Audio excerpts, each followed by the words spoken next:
বাংলাদেশ ক্রিকেটের সাম্প্রতিক উত্থানের পিছনে মূল কারিগর হিসেবে অবদান যে দুজনের তারা হলেন ওয়ানডে দলের অধিনায়ক মাশরাফি বিন মুর্তজা আর দলের প্রধান কোচ চান্দিকা হাথুরুসিংহে সিংহে। তবে অনেকের মতে কোচের সঙ্গে বর্তমানে সম্পর্কের ফাটল ধরেছে অধিনায়কের।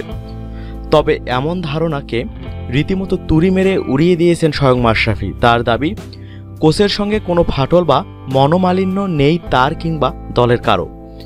মাশরাফি বলেন, আমার মনে হয় আমরা একে অপরকে খুব ভালোভাবে বুঝতে পারি।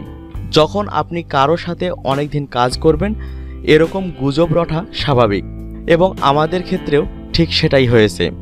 আমাদের সমাজে এটা খুবই পরিচিত একটা ঘটনা। যখনই কোথাও কোনো সমস্যা হয় আমরা প্রায়ই শুনতে পাই যে আমাদের মধ্যে বোঝাপড়ার খামতি থেকে যাচ্ছে।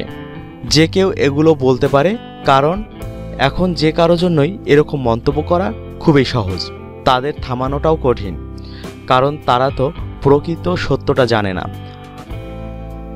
যখন আপনি দীর্ঘদিন যাবত কারো সাথে পথ চলবেন নিশ্চিতভাবে সেখানে কিছু ওঠাপড়া থাকবেই। মাশরাফি আরও বলেন, আপনি যদি আমাদের সাম্প্রতিক ফলাফলের দিকে নজর দেন আমার মনে হয় না আমাদের আর এ ব্যাপারে কিছু বলার আছে।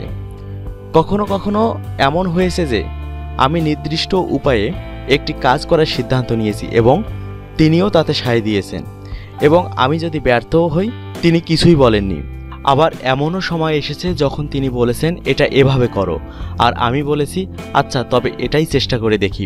সেই সিদ্ধান্তটা কাজ করুক বা নাই করুক আমরা কখনো একে অপরের দিকে আঙুল তুলিনি। সম্ভবত এ কারণেই আমরা এতটা সফল হতে পেরেছি। তাই আমাদের মধ্যে তথাকথিত দ্বন্দ্বের কথা চাউর করা মোটেই বুদ্ধিমানের কাজ নয়।